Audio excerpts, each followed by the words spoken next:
So we are probably going to be dedicating a lot, and I mean a lot of effort, especially if they are serious, and I really do hope that they are serious on reforming the House of Lords, because if they are, we really need to be on the front foot of this. The left cannot, be absent from this conversation. We have to be involved because reforming the House of Lords is going to be a massive benefit to our political system. It is going to change the very nature of our political system completely.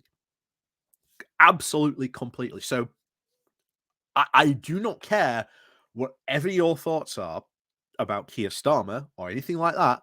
The fact is, at the next election, potentially, there is Lords reform going to be in the manifesto. And we should be making sure that there are as many Labour MPs in the House of Commons to get this through. Because if we do, this will change our politics massively. And I have said it just a few moments ago. The left cannot be absent from this conversation. It should concern itself greatly with the reform on this. But that's a conversation, I think, for another time.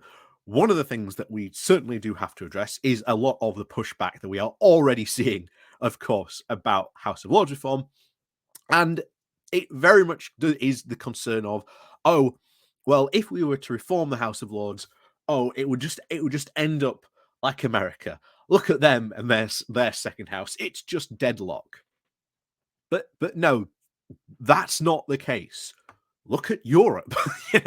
Europe has many, second elected houses that worked really, really well. And even they look at our, House of Lords and look at it in a very bemused and befuddled way.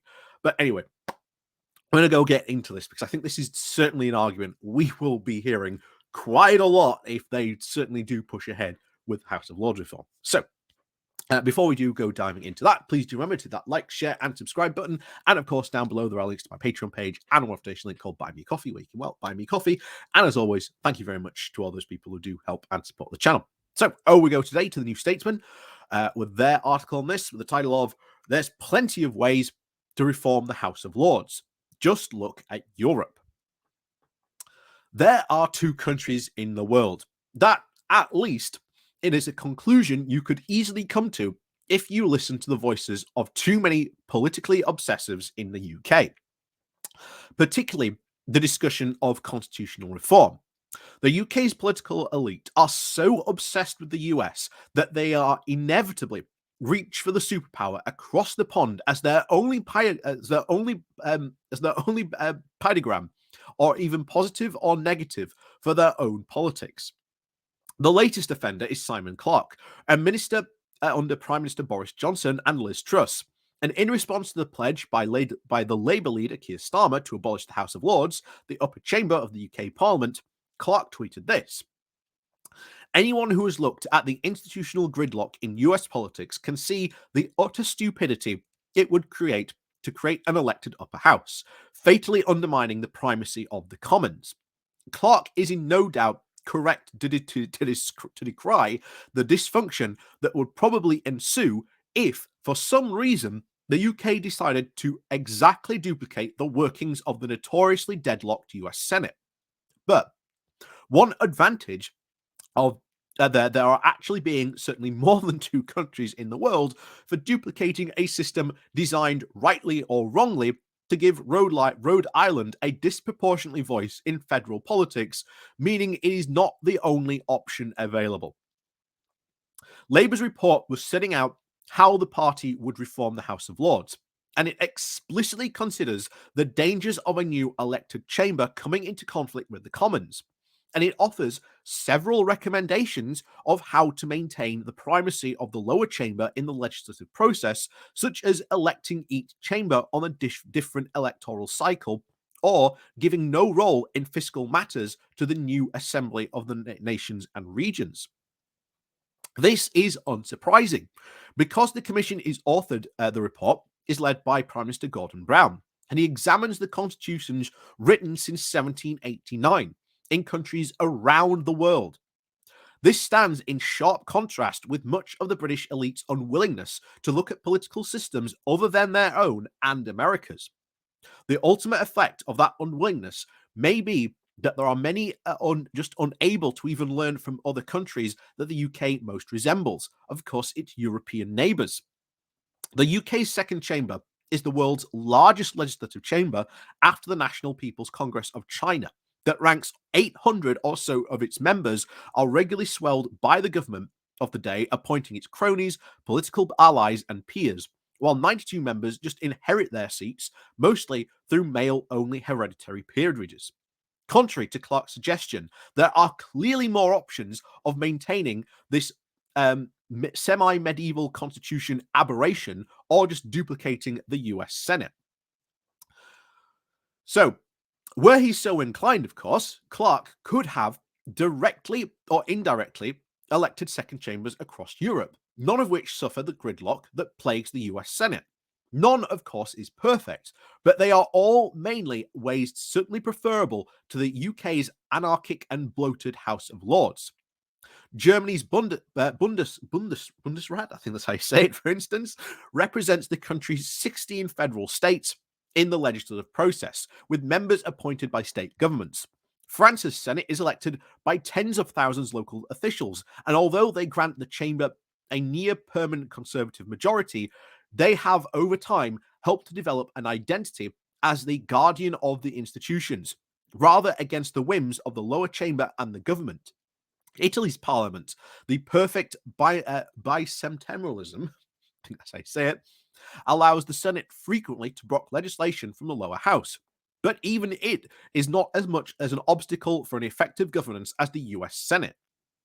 Even if these countries like to look at the UK's anarchic constitutional arrangements with a mix of pity and bafflement, the French journalist Cecil Ducournetrix, I think I say it, judged in Le Monde on the 5th of December that the House of Lords reform is a, quote, riskless proposition for the left, and continued existence of a separate second chamber being the entitlement embodiment of the persuasive of class system.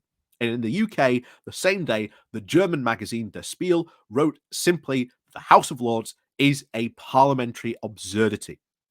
And I want to call to attention to this. A riskless proposition for the left. It's true. It is absolutely riskless for us to push for this, because this is good for us. And we have to really start getting people on the left to be active, to be engaged in this, to be pushing for it. Because if no one pushes for it, then ultimately, let's say, as we've said before, if Labour gets in next year, there are a ton of different priorities that they really have to tackle first. And it can be really easy to go, well, do we tackle the cost of living crisis, or do we push ahead with constitutional House of Lords reform? And I'll tell you now, the cost of living crisis will get the priority, as it should, as it well should. But we cannot let that be abandoned and let this opportunity slide away. You know, we have to fight for it. I think this is going to be certainly one of the best opportunities to really do this. And the left needs to realize this is a good opportunity for them as well. So, back to it. So, finishing this off. So, it is ultimately telling that it is easy to conceive of a British Parliament with a second house, similar to those of those larger European neighbours. But none of those countries, however, would ever dream of recreating the House of Lords. So this is really the situation, really. It is a massive opportunity.